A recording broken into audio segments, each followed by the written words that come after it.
But the Wolfpack strategy had its weaknesses as well. It put too much responsibility on the lone shadowing U-boat. When the convoys began organizing air cover behind them, the submarine was forced to dive, and at slower speeds underwater couldn't keep up. The centralized command of the U-boats was their greatest liability. In order to transmit their positions, they had to break radio silence. Unknown to the U-boats, their transmissions were being picked up by several Allied shore stations. Working in unison, the stations homed in on the direction of the radio messages and made a fix of their position. The convoys were rerouted, and the nearest destroyers were dispatched to the area. In May of 1941, the British perfected an ocean-going surface radar that could detect a conning tower from 2.5 miles away. Radar meant that the U-boat could not easily surface without being detected.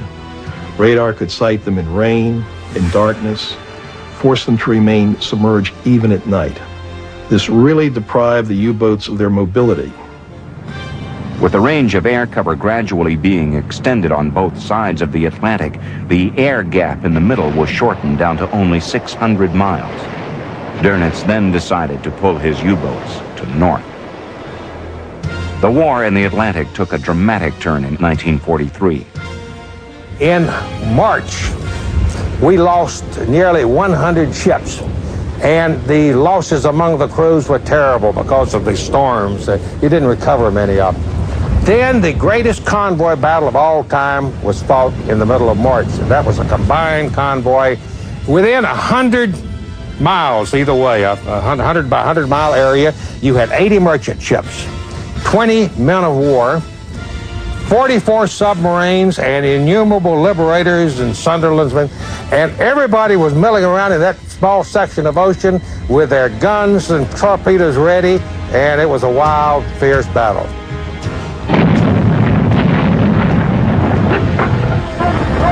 In April, the convoys managed to drive off all attacking subs. In May, 42 U-boats were sunk, up from 15 the previous month. From then on, the U-boats were on the defensive.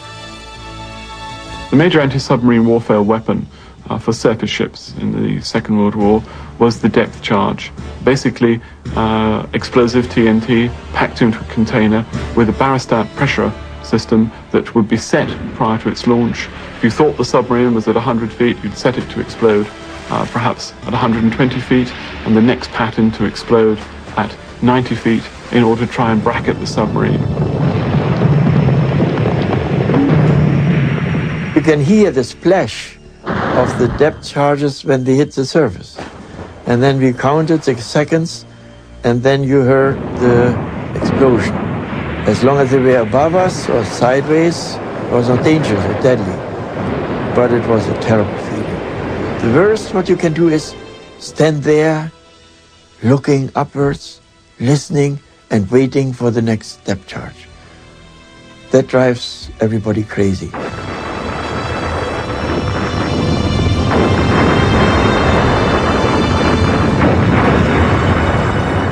Dead charges is not a very nice feeling. Your boat is shaking, lights are breaking, people are getting gray in their face, and nobody is saying a word. You can only whisper, not even that if possible, because you don't want to make any sound. Any sound travels underwater better than in the air. The only defense the U-boats had during a depth charge attack was to dive deeper than the explosions. As the boat submerged, however, the external pressure increased rapidly, testing the limits to which a U-boat commander would dare take his ship. At 500 feet, the water pressure was 16 tons per square foot. Nobody knows how much deeper you can go, because those ones who reached deeper depths, they cannot tell anymore. They were killed, they were pressed together. The U-boats countered with a sensor that detected Allied radar signals. Anti-aircraft guns were installed in the spring of 1943. In 1941, the first of a new kind of radar set was installed in aircraft of the British Coastal Command. Small and powerful, the air-to-surface radar could locate U-boats once they had surfaced. Its only drawback was its failure to function at close range. During the final stages of an approach, the contact faded, and and only a visual sighting could pinpoint the U-boat's position. At night, the U-boats with anti-aircraft guns were still immune to some degree. The British remedied this situation with the Lee light. With this light, the British developed a new set of tactics. They would use radar to generally approach the submarine, then turn off the radar and turn off their engines and glide toward the submarine. This way, the submarine's radar detection device would not pick up the aircraft. They wouldn't hear the aircraft. Then, when the pilot estimated he was at the right distance from the surfaced U-boat, he would switch on this giant strobe light, totally destroy the night vision of the people on the bridge who were manning the guns. And in those few seconds, he had a field day. The victory of radar in the summer of 1943 made it clear that the U-boats would have to be removed from the surface or give up the Battle of the Atlantic completely.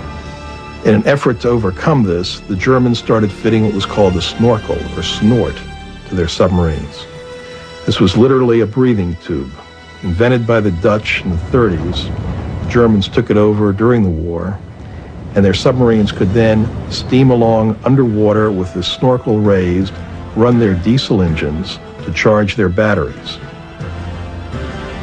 But the snorkels presented more problems than they solved.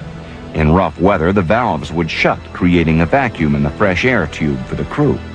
Every time the snorkel would open or close or is overrun by a wave, you would get some water into the intake. Your ears try to jump out of your head, or your eardrums try to jump out of your head, and it also has a sucking effect on your eyes. By 1944, the Allies produced a radar set capable of detecting even the small head of the snorkel.